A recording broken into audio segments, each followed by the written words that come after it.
نحمده ونصلي على رسوله الكريم اما بعد فاعوذ بالله من الشيطان الرجيم بسم الله الرحمن الرحيم رب اشرح لي صدري ويسر لي امري واحلل عقدة من لساني يفقهوا قولي۔ قرآن کتاب ہدایت ہے، اس میں جتنے بھی واقعات ذکر کیے گئے ہیں خواہ وہ ہماری شریعت سے ہیں یا ہم سے پہلے کی قوموں سے متعلق ہیں، ان میں ہمارے لیے سبق ہے۔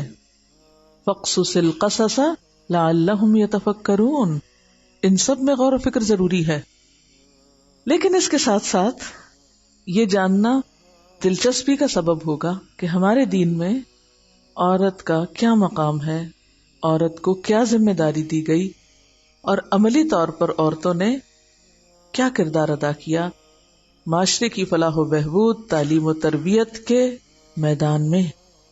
کیونکہ جب تک آپ کے سامنے یہ چیز بالکل واضح نہ ہو، آپ اپنا رول متعین نہیں کر سکتی یا اپنے کام پر مطمئن نہیں ہو سکتی۔ سب سے پہلی بات تو یہ ہے کہ اللہ کے رسول صلی اللہ علیہ وسلم نے عورتوں کو شقائق الرجال کہا۔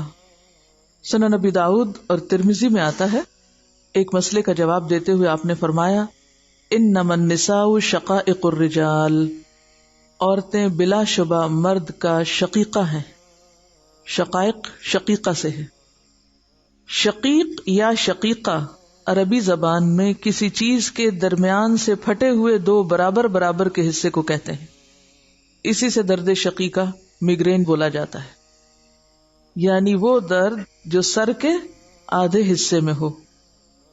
عورت مرد کا شقیقہ ہے، اس سے کیا پتہ چلتا ہے کہ عورت اور مرد دونوں ایک کل کے، ایک اکائی کے برابر آدھے کے دو حصے ہیں۔ کل کا آدھا مرد ہے اور اس کل کا دوسرا آدھا عورت ہے، تو عورت گویا نصف انسانیت ہے۔ تو کسی انسانی معاشرے کا تصور عورت کے وجود کے بغیر نہیں کیا جا سکتا، اور اگر معاشرہ عورت سے مل کر بنتا ہے تو معاشرتی کردار ادا کرنے میں بھی عورت کا حصہ ڈالا جانا لازم ہے۔ ایک حصے کو اگر آپ مفلوج کر کے رکھ دیں اور باقی ایک حصہ معاشرے کی اصلاح کرتا رہے تو یہ ادھورا کام ہوگا، درست نہ ہوگا۔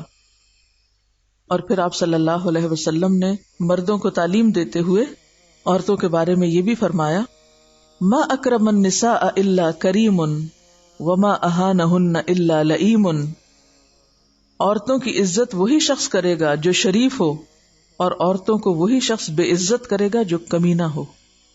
یعنی عورت قابل احترام ہے بحیثیت عورت کے بھی، عزت اور مرتبے کے لحاظ سے عورت اور مرد دونوں برابر کا درجہ رکھتے ہیں۔ اخلاق کا معیار یہ بتایا گیا کہ خیرکم خیرکم لأہلہ وانا خیرکم لأہلی واذا مات صاحبکم فادعوہ، کہ تم میں سب سے اچھا وہ ہے جو اپنے گھر والوں کے لیے اچھا ہو، اور میں اپنے گھر والوں کے لیے تم سب سے اچھا ہوں، اور جب تمہارا ساتھی فوت ہو جائے تو اس کے لیے دعا کرو۔ یہ حدیث ہے۔ پھر اسی طرح آپ نے یہ بھی فرمایا، کوئی مومن مرد کسی مومن عورت سے نفرت نہ کرے، کوئی مومن مرد کسی مومن عورت سے، صرف شوہر بیوی کی بات نہیں، کوئی مومن مرد کسی مومن عورت سے نفرت نہ کرے۔ اگر اس کی کوئی خصلت اس کو ناپسند ہوگی تو کوئی دوسری خصلت اس کی پسند کے مطابق ہوگی، یعنی جیسے بیٹی ہے، ماں ہے، یا کوئی بھی، تو اگر ایک بات ساس کی اچھی نہیں لگتی تو کوئی دوسری اچھی بھی ہوگی۔ آپ صلی اللہ علیہ وسلم نے فرمایا، مومنین میں سب سے کامل ایمان والا وہ ہے جو اخلاق میں سب سے اچھا ہو، اور تم میں سب سے اچھا وہ ہے جو اپنی عورتوں کے لیے اچھا ہو۔ بہرحال یہ تو ایک اجمالی سی بات ہے کہ عورت کا مقام یا درجہ عزت، ادب، احترام اور حقوق میں کیا ہے دین میں ہمارے۔ لیکن گھریلو زندگی کے علاوہ اجتماعی زندگی میں، معاشرے کے اندر تعمیر اور ترقی، اور خصوصی طور پر معاشرے کی اصلاح کے کام میں عورت کا کردار بہت اہم ہے۔ اس میں سب سے پہلے ہم حضرت ہاجرہ رضی اللہ تعالی عنہ کی مثال لیتے ہیں۔ حضرت ہاجرہ رضی اللہ تعالی عنہ کو ان کے شوہر ابراہیم علیہ السلام نے کہاں لا کے بسایا تھا. اگر بنی اسرائیل کے انتہائی بگاڑ کے زمانے میں ان کی اصلاح کے لیے ایک عورت کو چنا گیا، یعنی اصلاحی کاموں کی ابتدا کے لیے، تو اسی طرح بنی اسماعیل کی ابتدا اور پھر حضرت عیسیٰ علیہ السلام اگر بنی اسرائیل کے آخری پیغمبر تھے تو رسول اللہ صلی اللہ علیہ وسلم پوری انسانیت کے لیے آخری پیغمبر تھے، اور بنی اسماعیل میں بھی آخری پیغمبر تھے. بنی اسماعیل کی داغ بیل کہاں جا کے پڑتی ہے؟ مکہ میں. وہ کہانی کہاں سے شروع ہوتی؟ ایک عورت سے شروع ہوتی. اس میں بھی سیکریفائس کس کی ہے؟ قربانی کس کی ہے؟ عورت کی ہے، اور بہت زبردست قربانی. اور اس میں آپ دیکھیے کہ ابراہیم علیہ السلام اللہ کے حکم سے بیوی اور چھوٹے سے بچے کو، جو ابھی ان کے لیے بالغ محرم نہیں بنا تھا، کسی دوسرے شہر اور ملک میں ہی نہیں، بالکل ویرانے اور تنہائی میں چھوڑ کے آتے ہیں. مکہ کی زمین پر کوئی دوسرا ذی روح نہیں بستا تھا، وہاں اس عورت کو چھوڑا جاتا ہے. اور بچہ کتنا ہے؟ کمانے کے قابل ہے؟ شکار کرنے کے قابل ہے؟ وہ تو خود اپنا کھانا کھانے کے قابل نہیں ابھی. اسی لیے تو جب اسے پیاس لگی خود جاتی، اور جہاں جہاں وہ دوڑتی ہیں اس مقام کو اللہ اتنی عزت دیتا ہے کہ قیامت تک بڑے بڑے مردوں کو بھی اسی جگہ پہ دوڑنا ہے جہاں وہ ایک عورت دوڑی تھی. اور پھر تنہا وہ بھی اس بچے کی تربیت کرتی ہیں جس سے آگے ایک نسل پھوٹنے والی، اور جس میں آخری پیغمبر بھیجے جانے والے ہیں. یہ ہے آل ابراہیم کی کہانی. آل عمران سے پیچھے چلیے، اور کس طرح وہ ان کی تربیت کرتی ہیں اور کس طرح وہ ان کو پالتی ہیں کہ جب باپ کئی سال کے بعد آ کے کہتا ہے بیٹا مجھے تو اللہ نے خواب دکھایا ہے کہ میں تجھ کو ذبح کر دوں، تو وہ کیا کہتا ہے؟ یا ابت افعل ما تؤمر، ابا جان جو آپ چاہتے ہیں کر جائیے، آپ مجھے انشاءاللہ صابر پائیں گے، میں آپ کی نافرمانی نہیں کروں گا. یہ وہ باپ ہے جسے اگر مادی معنوں میں دیکھیں تو جس نے کوئی ذمہ داری نہیں نبھائی. یہ دنیا کی نظر میں بات کر رہی کہ وہ بچے کے کھانے کا انتظام کرتا، یا بچے کے لیے تعلیم کا انتظام کرتا، یا بچے کی دنیاوی آسائش و آرام کا انتظام کرتا. ابراہیم علیہ السلام نے کچھ نہیں کیا، چھوڑا اور واپس گئے، ساری ذمہ داری ماں پہ. اور پھر آپ دیکھیں کئی سال بعد جب وہ بچہ بڑا ہو جاتا ہے، کس کے زیر سایہ ہے؟ کس کی تربیت میں؟ ماں کی. وہ کہتے ہیں نا کس نے سکھلائے اسماعیل کو آداب فرزندی؟ یہ مکتب کی کرامت تھی یا فیضان نظر تھا؟ کس کی فیضان نظر تھا؟ ماں کی. ماں کے نظروں کے سامنے رہے، ماں نے تربیت کی. اس باپ کی اطاعت جو کئی سال بعد لوٹ رہا ہے. آج دیکھیے ہم مائیں بچوں کو باپ کی کتنی اطاعت سکھاتی ہیں. اکثر تو چھپی چھپی سیاست چل رہی ہوتی ہے کہ باپ سے کاٹ کے بچوں کو صرف اپنا بنا لیا جائے، اور خاص طور پر اگر اختلاف ہو جائے. ہم تو یہ تربیت کر رہے ہیں اپنے بچوں کی. اس کے بعد اسی نسل میں آگے آئیے، رسول اللہ صلی اللہ علیہ وسلم کا نکاح حضرت خدیجہ کے ساتھ ہوتا ہے. مالدار ترین خاتون، کس قدر اپنے شوہر کو پہچانتی کہ جب آپ کو وحی ملتی ہے اور آپ غار حرا سے آتے ہیں کس کیفیت میں ہے، کون سہارا دیتا ہے، کون آگے بڑھ کر تھام لیتا ہے، کون حوصلہ بڑھاتا ہے. ہم عورتوں کے تو حوصلے اتنے کم ہیں کہ الٹا دوسروں پہ بوجھ بن جاتے ہیں. اور وہاں جب آپ صلی اللہ علیہ وسلم کانپ رہے ہیں تو کہتی ہے کہ آپ کمبل اوڑھ لیجئے. فقالت خدیجہ کلا واللہ ما یخزیک اللہ ابدا انک لتصل الرحم وتحمل الکل وتکسب المعدوم وتقر الضیف وتعین علی نوائب الحق. ہرگز نہیں، اللہ آپ کو کبھی رسوا نہیں کرے گا. آپ رشتہ داروں کا حق ادا کرتے ہیں، لوگوں کے بوجھ اٹھاتے ہیں، مفلس کی ضرورت پوری کرتے ہیں، مہمانوں کی مہمان نوازی کرتے ہیں، اور حق کے معاملے میں لوگوں کی مدد کرتے ہیں. تو جس شخص کے اندر یہ خوبیاں ہوں، اللہ تعالیٰ اگر اس کو آزمائے بھی تو اس آزمائش میں اس کو ذلیل و رسوا نہیں کرے گا. وہ آزمائش اس کے لیے درجات کی بلندی کا ذریعہ بنے گی. حضرت خدیجہ کی ساری زندگی میں جو بہت اہم حصہ مجھے نظر آیا اور جو میرے دل کو بہت ہی چھو گیا، وہ ان کی زندگی کا وہ حصہ ہے جسے آپ آخری حصہ کہہ سکتے ہیں، جب اہل اسلام پر مصائب کے پہاڑ ٹوٹ پڑے تھے۔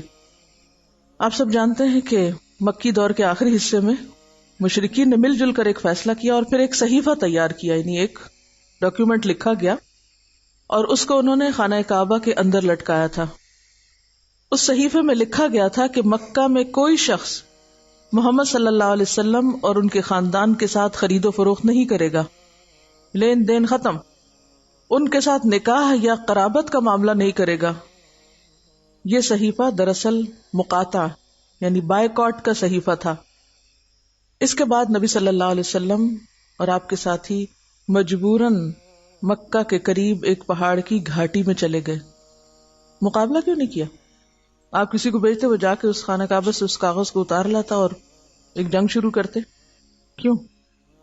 ابھی تیاری نہیں تھی، ابھی وہ وقت نہیں تھا، ابھی اعراض کا وقت تھا۔ بہرحال تو مکہ کی مالدار ترین خاتون جنہوں نے اپنا سب کچھ اسلام کی تبلیغ کے لیے خرچ کر ڈالا، آخری وقت میں اس حال کو پہنچ گئی کہ اس بائیکاٹ کی وجہ سے وہ بھی آپ کے ساتھ اس گھاٹی میں چلی گئیں۔ یہاں کی زندگی بے حد تکلیف دہ زندگی تھی، نہ آرام، نہ کھانے پینے کا سامان، حتیٰ کہ درخت کی جڑیں اور پتیاں کھانے کی نوبت آ گئی تھی۔ مکہ کے بعض رحم دل افراد رات کے اندھیرے میں کچھ نہ کچھ کھانے کا سامان کبھی پہنچا ہی دیا کرتے تھے، لیکن وہ بالکل ناکافی تھا، اسے پیٹ نہیں بھر سکتا تھا۔ چنانچہ حضرت خدیجہ سخت بیمار ہو گئی، اب وہ سن رسیدہ بھی تھی، یعنی بڑی عمر کی ہو گئی تھی۔ ان کا رنگ کالا پڑ گیا، ایک دن نہیں، 2 دن نہیں، 1 مہینہ نہیں، 2 مہینے نہیں، 1 سال نہیں، 2 سال نہیں، 3 سال تک یہ سلسلہ جاری رہا، لیکن وہ خندہ پیشانی کے ساتھ اس تکلیف کو سہتی نہیں، کوئی شکوہ نہیں کیا اور کبھی چھوڑ کے جانے کا آپ کو نہیں سوچا، یہاں تک کہ ہجرت سے 3 سال پہلے مکہ میں ان کا انتقال ہو گیا۔ اس سال کو آپ سب جانتے ہیں کہ عام الحزن کہا جاتا ہے۔ تو اس سے کیا پتہ چلتا ہے؟ آپ چاہتے تو خدیجہ کو مکہ میں ہی چھوڑ جاتے، وہ مکہ میں ہی رہ لیتی۔ اور پھر اس کے بعد آپ دیکھیے، آج کے دور میں اگر کوئی عورت خود کماتی ہو اور شوہر نہ کماتا ہو، یا کسی عورت کا سٹیٹس شوہر کے سٹیٹس سے ماں باپ کے گھر بڑا ہو، وہ یہی مصیبت بن جاتی ہے گھر کے فساد اور اختلاف کی۔ سارا وقت یہی احسان جتا جتا کے اپنے عمل برباد کرتے ہیں کہ میں نے اتنا خرچ کیا، میں نے یہ دیا، میں نے یہ محنت کی، میری قربانی، میں اور میں کر کرا کے ضائع کرتے ہیں، کیونکہ صبر جو نہیں۔ حضرت خدیجہ اتنی بڑی تاجر خاتون تھی کہ جب تجارتی قافلہ جاتا تھا تو ایک طرف سارے مکہ والوں کا سامان ہوتا تھا اور ایک طرف ان کا سامان ہوتا تھا، اور وہ اس سے بڑھ کے ہوتا تھا، اتنی مالدار خاتون۔ آپ صلی اللہ علیہ وسلم مالی اعتبار سے اتنے ساؤنڈ نہیں تھے، لیکن ایک دن وہ خاتون کہیں کچھ بھی اپنے آپ کو ظاہر کرتی نظر نہیں آتی، بلکہ اپنا سب کچھ خرچ کر ڈالتی ہیں اسلام کی تعلیم اور تبلیغ کے کام میں۔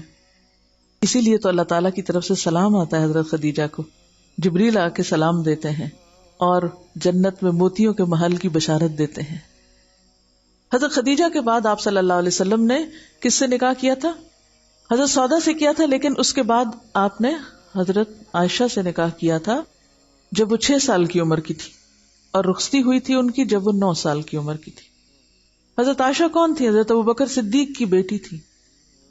جس طرح اللہ تعالی نے حضرت مریم کے پاس فرشتہ بھیجا تھا اور اس نے آ کے خوشخبری دی تھی، اے مریم اللہ نے تجھ کو چن لیا، اسی طرح نبی صلی اللہ علیہ وسلم کو خواب میں دکھایا گیا تھا، جبریل علیہ السلام حضرت عائشہ کو ریشم میں لپیٹ کر آپ کے سامنے انہوں نے پیش کیا تھا۔ یہ اللہ کے حکم سے نکاح ہوا تھا۔ اس میں وہ ساری خرافات اور باتیں کہ اتنی چھوٹی لڑکی سے شادی کر لی اور پھر رخصتی ہوئی اور یہ کیا ہوا اور کیوں ہوا، اس میں حضرت عائشہ کی رضامندی بھی شامل ہے، اللہ تعالیٰ کی طرف سے حکم بھی ہے، جبریل علیہ السلام آپ کو دکھا بھی رہے ہیں، یہ سب اللہ کا فیصلہ ہے۔ اور 9 سال کی عمر میں وہ اتنی میچور ہیں کہ بڑی بڑی عمر رسیدہ خواتین کو پیچھے چھوڑ جاتی ہیں علم و حکمت میں۔ اور پھر آپ دیکھیے کہ چونکہ حضرت ابو بکر کی بیٹی، اور آپ کو معلوم حضرت ابو بکر مکہ کے ان گنے چنے چند لوگوں میں سے تھے جو پڑھے لکھے تھے، لٹریٹ پرسن تھے، انٹلیکچوئل پرسن تھے مکہ کے، اور انہی سے ان کی بیٹی نے بھی پھر آگے لکھنا پڑھنا سیکھا تھا. یہ آج کے اصطلاح میں انتہائی اعلیٰ تعلیم یافتہ گھرانہ تھا، جس کی ایک بیٹی پیغمبر کے نکاح میں آ رہی ہے. عورتیں تو اور بھی بہت تھیں. حضرت عائشہ ہی سے نکاح کیوں اور اس عمر میں نکاح کیوں؟ یہ ہم سب جانتے ہیں کہ زندگی کے ابتدائی سال سیکھنے کے لیے انتہائی مفید ہوتے ہیں. کہتے ہیں نا کہ چھوٹے بچوں کا ذہن جو اسپنج کی طرح ہوتا ہے، ہر چیز جذب کرتا چلا جاتا ہے. جتنی بھی اور خواتین تھیں حضرت عائشہ رضی اللہ تعالی عنہا کے علاوہ، وہ سب پہلے سے شادی شدہ تھیں یا پھر میچور تھیں، یا ان کا ایک ذہنی سانچہ بن چکا تھا. جبکہ حضرت عائشہ رضی اللہ تعالی عنہا نے دور اسلام ہی میں آنکھ کھولی. ابو بکر جیسے باپ کو پایا جو کہتے ہیں کہ ایک دن ایسا نہیں گزرتا تھا جب میں نے آپ صلی اللہ علیہ وسلم سے ملاقات نہ کی. حضرت عائشہ کہتی ہیں کہ ایک دن نہیں ایسا ہوتا تھا جب آپ ہمارے گھر نہیں آتے تھے. دن رات حضرت ابو بکر صدیق اور حضور صلی اللہ علیہ وسلم کی ایک طرح سے رفاقت تھی، اور وہ اپنے باپ کے ساتھ آپ صلی اللہ علیہ وسلم کے سارے طریقوں کو دیکھ رہی ہیں، سارا دور ان کے سامنے ہے. پھر جب وہ نکاح کے بعد آپ کے ساتھ آتی ہیں تو دن اور رات آپ کے ساتھ ہیں. ایک طرح سے مسجد نبی کے ساتھ حجرہ ہے، سب کچھ سیکھ رہی. جب ایک ذہن ایک خاص طرح سے بن جاتا ہے، پھر اس کو توڑ کے ڈی کنڈیشننگ اس کی کر کے پھر اس کو کچھ سکھانا مشکل ہوتا ہے. اور ایک بچہ ایک خاص انداز میں بچپن سے ہی سیکھتا چلا جاتا ہے، تو جتنا وہ یاد رکھ سکتا ہے، جتنا وہ محفوظ کر سکتا ہے، اور پھر صرف دن کو نہیں رات کو بھی تہجد کے وقت، جیسے ایک حدیث میں آتا ہے کہ حضرت عائشہ کہتی ہیں کہ آپ صلی اللہ علیہ وسلم فجر کی سنتوں کے بعد اگر میں جاگ رہی ہوتی تھی تو مجھ سے بات کر لیتے تھے، اگر میں نہیں جاگتی تھی تو پھر آپ لیٹ جایا کرتے تھے. تو وہ آپ کا ایک انٹلیکچوئل پارٹنر بھی تھی. کتنی بے شمار حدیثیں ہیں جس میں حضرت عائشہ رضی اللہ تعالیٰ عنہ سوال کر رہی ہیں، کوسچنز کر رہی ہیں، اور پھر لوگ حیران ہوتے تھے کہ آپ کے پاس اتنا علم کہاں سے آیا. وہ سب کچھ انہوں نے کچھ اپنے والد سے سیکھا تھا، اور کچھ آپ صلی اللہ علیہ وسلم سے، اور کچھ ان لوگوں سے جو آپ کے پاس آیا کرتے تھے، مختلف طرح کے وفد وغیرہ. اس سارے علم کے ساتھ اگر یوں کہا جائے کہ علم نبوت کی اصل وارث حضرت عائشہ بنی تو یہ مبالغہ نہ ہوگا. مرد حضرات کو بھی آپ سے سیکھنے کا موقع ملا، لیکن اتنے مواقع نہیں ملے جتنے حضرت عائشہ رضی اللہ تعالی عنہا کو ملے، جو دن رات آپ سے سیکھتی تھی. چونکہ بالکل حجرہ ساتھ تھا مسجد کے. اگر آپ میں سے کبھی کسی نے دیکھا ہو مسجد نبی کو موجودہ دور میں بھی، تو آپ نے دیکھا ہوگا کہ ممبر اور آپ کے کمرے میں کتنا فرق تھا. لہٰذا آپ جب باہر لوگوں سے ملاقات کر رہے ہوتے تھے، کچھ سکھا رہے ہوتے تھے، تو وہ اندر سیکھ رہی ہوتی تھی سب کچھ، اور انتہائی ذہین تھی، لکھنا بھی جانتی تھی، پڑھنا بھی جانتی تھی. اسی لیے آپ کے بعد تقریباً 48 سال تک، گویا نصف صدی تک، عورتوں اور مردوں کو سکھانے کا کام حضرت عائشہ رضی اللہ تعالی عنہا نے کیا. اس پر میں ایک دو کوٹیشنز آپ کو ریفرنس کے ساتھ بتاؤں گی. ابن عبد البر کا حضرت عائشہ کے بارے میں ایک قول ہے کہ حضرت عائشہ 3 علوم میں یکتائے زمانہ تھی، کوئی ان کے برابر نہیں تھا. علم الفقہ، علم الطب اور علم الشعر. فقہ ہوتا ہے دین کی سمجھ، وہ خاص یعنی فروعات کا علم نہیں، یہاں دین کی سمجھ کا معنی. طب اور شعر. لوگوں کو حضرت عائشہ کی واقفیت شعر و ادب سے کہیں زیادہ ان کی طبی معلومات پہ حیرت ہوتی تھی. ابن ابی ملیکہ نے آپ سے کہا کہ آپ کی شاعری پر ہمیں تعجب نہیں ہوتا، آپ کی شاعری پہ ہمیں تعجب نہیں ہوتا، کیونکہ آپ حضرت ابو بکر کی بیٹی، اور یہ ان کا ادبی ذوق تھا تو وہ آپ نے ان سے لیا، جن کی فصاحت و بلاغت مانی ہوئی تھی. لیکن طب آپ نے کہاں سے سیکھ لی؟ اتنی طبی چیزیں آپ کو کہاں سے معلوم ہے؟ جواب دیا کہ حضور صلی اللہ علیہ وسلم کو جب کوئی تکلیف لاحق ہوتی تو باہر سے حاضر ہونے والے وفود اس کا علاج بتاتے تو میں اس کو یاد کر لیتی تھی. آپ کی حساب دانی کا یہ حال تھا کہ اکابر صحابہ آپ سے میراث کے مسائل دریافت کرتے تھے. بہترین میتھمیٹیشین بھی تھی. حضرت ابو موسیٰ اشعری نام سنا، صحابی ہے نا، یہ بہت فقیہ اور عالم صحابی ہیں. حضرت عائشہ کے علم و فضل کے متعلق اپنا اور اپنے جیسے دوسرے ساتھیوں کا تجربہ بیان کرتے ہیں. لکھتے ہیں، ہم اصحاب رسول کو جب کبھی کسی حدیث کے معاملے میں کوئی مشکل پیش آئی اور ہم نے اس سلسلے میں حضرت عائشہ سے دریافت کیا تو دیکھا کہ ان کو اس کے متعلق علم ضرور ہے. یعنی جہاں ہمیں مشکل پیش آتی صحابہ کرام کو، اور یہ ابو موسیٰ اشعری تو خود ایک عالم ہے، وہ کہتے جب ہمیں مشکل پیش آتی تو ہم حضرت عائشہ کے پاس چلے جاتے اور وہاں سے ہمیں جواب مل جاتا. پھر اسی طرح عروہ بن زبیر وہ کہتے ہیں میں نے حضرت عائشہ سے زیادہ قرآن اور فرائض، حلال اور حرام، شعر و ادب کی تاریخ اور ان کے حسب نسب کو جاننے والا کسی اور کو نہیں پایا.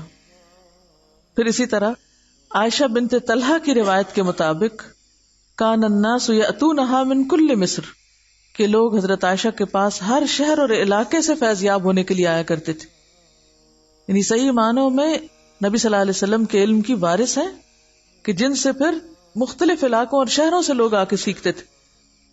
ابن القیم الجوزی لکھتے ہیں کہ صحابہ کرام میں اگر کسی چیز پر اختلاف ہوتا تو امہات المومنین میں سے کوئی نبی صلی اللہ علیہ وسلم سے اس سلسلے میں کوئی حدیث بیان کرتا تو وہ اس کو فوراً قبول کر لیتے اور اپنے تمام اختلافات کو چھوڑ کر اس کی طرف رجوع کرتے.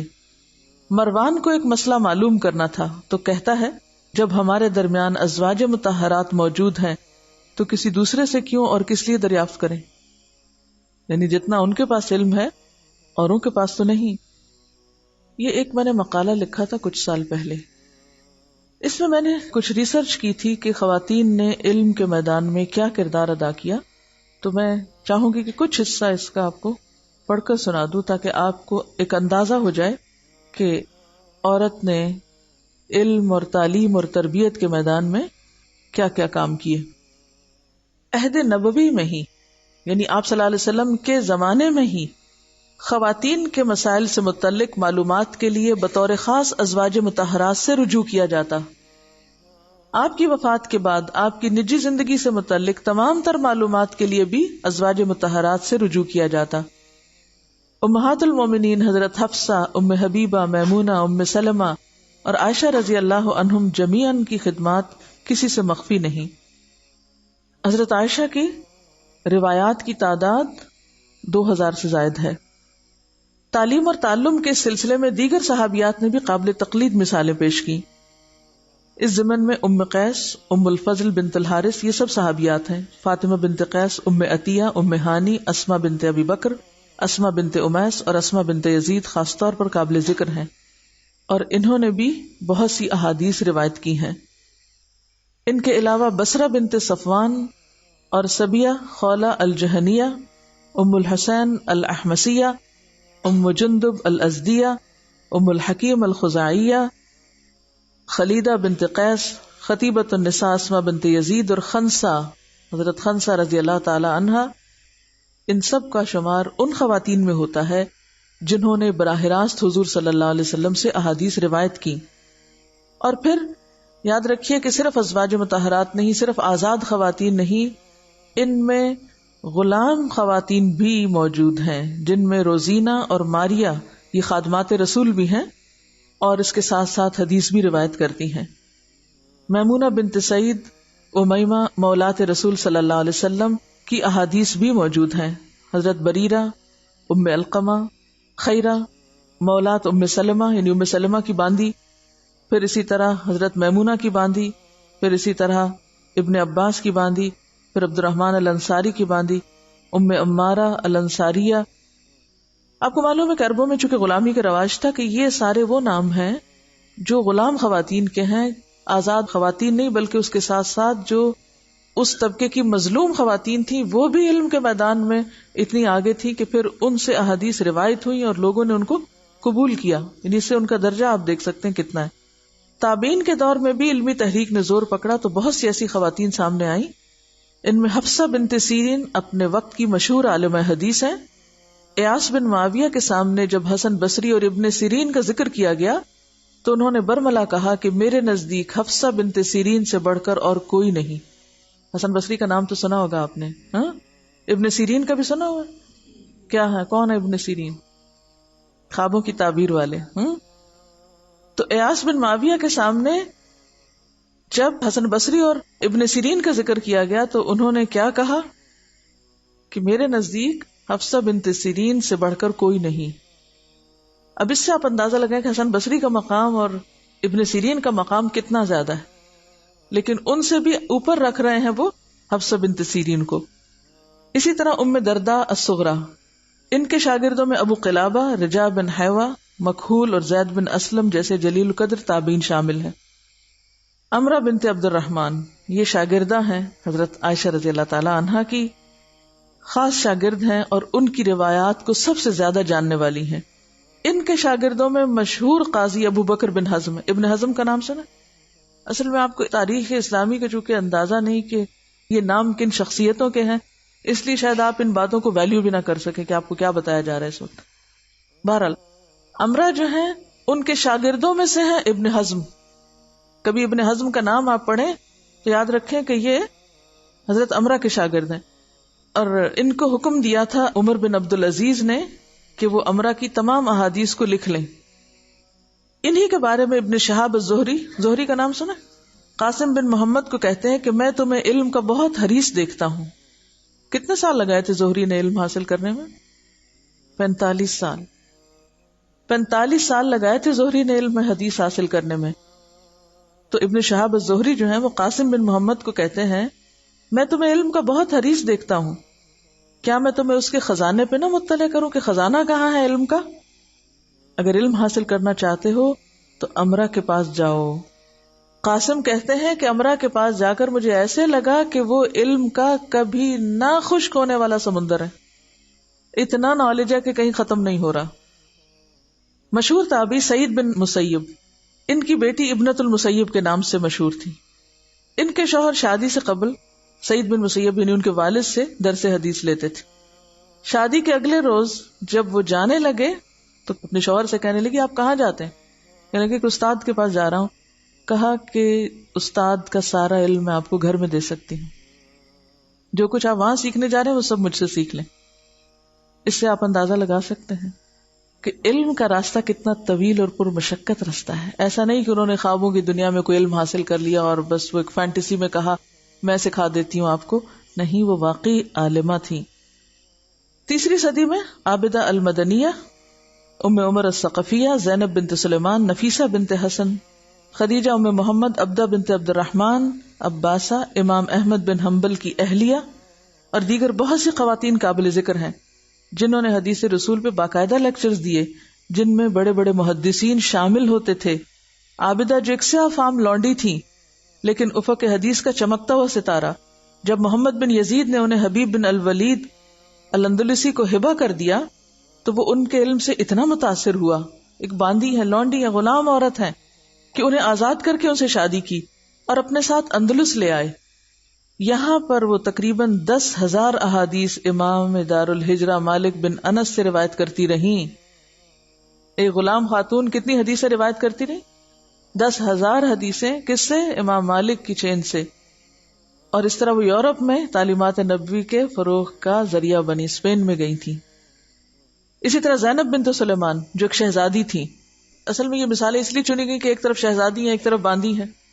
علم سب کے لیے ہے.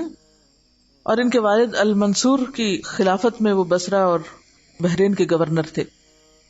انہوں نے بھی حدیث رسول میں بہت دلچسپی کا مظاہرہ کیا. نفیسہ جو اہل بیت کی نشانی تھی، ان کی علمی فضیلت کے لیے اتنا ہی کافی ہے کہ امام شافعی نے ان سے سماع کیا.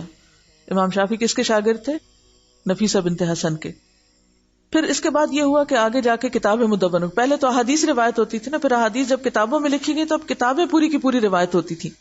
کوئی کتاب ایسے جا کے مارکیٹ سے نہیں خریدا کرتا تھا، استاد سے اجازت کے ساتھ وہ لینی پڑتی تھی، یعنی حدیث کی روایت میں. اب جب کتب بن گئی تو ان کی روایت شروع ہوئی. اس میں کریمہ المروزیہ کا نام تو کسی تعریف کا محتاج نہیں. بخاری کی روایت میں وہ یکتائے زمانہ ہے. بڑے بڑے ائمہ جن میں ابو بکر الخطیب البغدادی شامل ہیں، جو بغداد سے مکہ پہنچ کر کریمہ سے صحیح بخاری کا سماع کرتے ہیں. ابو بکر بن منصور السمعانی کا کہنا کہ میرے والد کریمہ کی علمی شخصیت سے بہت متاثر تھے. سمعانی کا نام بھی آپ سنیں گے، بہت مشہور محدثین میں سے ہیں. وہ کریمہ سے بہت متاثر تھے. کہا کرتے تھے میں نے کریمہ جیسا کوئی نہیں دیکھا. 100 سال کی تھی یہ خاتون، ان کی بھی شادی نہیں ہوئی تھی، مکہ میں ہی رہا کرتی تھی. جو لوگ بھی حج کرنے آتے اور علم کا شوق رکھتے تھے وہ ان سے سند لے کے جاتے تھے بخاری کی.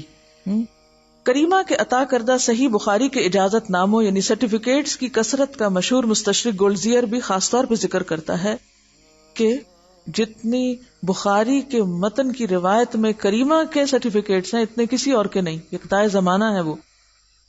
ہرات کے ابو ذر صف اول کے محدث اپنے شاگردوں سے کہا کرتے صرف کریمہ سے صحیح بخاری کی تعلیم حاصل کرو. صحیح بخاری سیکھنی ہے تو صرف کس کے پاس جاؤ؟ کریمہ کے پاس جاؤ.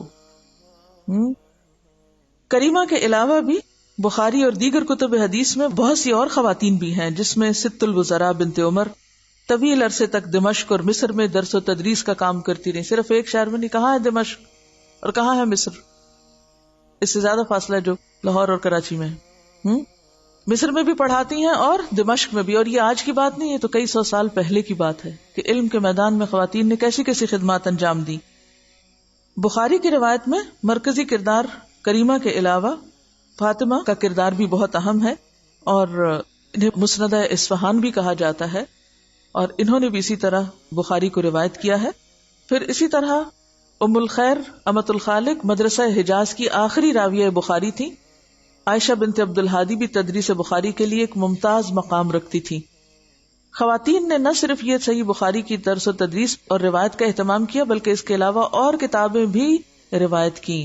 اس میں بہت سی کتابیں ہیں. اس میں صحیح مسلم بھی آتی ہے، معجم الطبرانی آتی ہے. پھر اسی طرح زینب بنت مکی الحرانی ہے جو 94 سال تک زندہ رہی. ان کے ارد گرد طلبہ کا ہجوم رہتا. مسند احمد روایت کرتی تھی.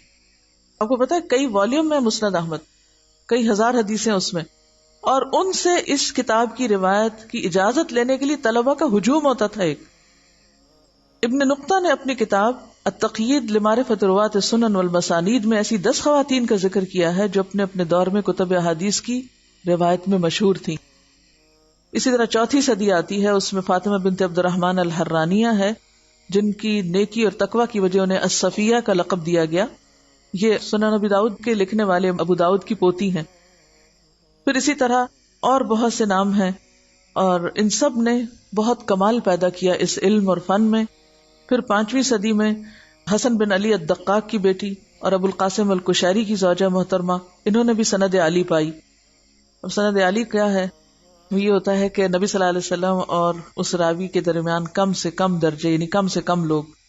پھر اسی طرح 6 صدی میں فاطمہ بنت محمد مسند اصفہان اور بہت سے اور نام ہیں، جن میں خاص طور پر شاہدہ کا نام مشہور ہے جنہیں فخر النساء کا خطاب دیا گیا. ان کے حلقہ درس میں لوگوں کی بہت بڑی تعداد حاضر ہوا کرتی. ان کی علوم سند میں اس شہرت کی وجہ سے بہت لوگوں نے غلط بیانی سے کام لیتے ہوئے انہیں اپنا استاد ہونے کا دعویٰ کیا. یعنی لوگ اپنی ان سے سند جوڑنا چاہتے تھے اور کہتے تھے ہم ان کے شاگرد ہیں. ذکی الدین البرزالی نے ان کا مشیخہ 8 اجزاء میں مرتب کیا. یعنی انہوں نے جتنے لوگوں سے علم حاصل کیا تھا اس کو 8 والیوم میں لکھا گیا. ان کے باپ کو بہت شوق تھا، انہوں نے مشہور محدثین کے پاس انہیں بھیجا. شادی بھی ایک بہت اچھے شخص سے ہوئی جو خود ادیب تھے اور ایک صوفی لاج کے بانی تھے، اور اس پہ بہت خرچ بھی کیا کرتے تھے، اور یہ اپنے شوہر سے زیادہ مشہور تھی اپنی علمی خدمات کی وجہ سے. پھر اسی طرح اور بہت سے نام ہیں. اس میں ہر صدی کے اعتبار سے 6 صدی، 7ویں صدی، پھر اس کے بعد 9ویں صدی، پھر اس کے بعد بہت سی صدیوں میں یہ سلسلہ جاری رہا. لیکن افسوس یہ کہ ہم اس دور میں آ پہنچے جب ہم خدمت تو کیا ناموں تک سے اجنبی ہو گئے. وآخر دعوانا ان الحمد للہ رب العالمین. سبحانک اللہم وبحمدک نشہد ان لا الہ الا انت نستغفرک ونتوب الیک. السلام علیکم ورحمۃ اللہ وبرکاتہ. گمراہیوں کی رات میں نور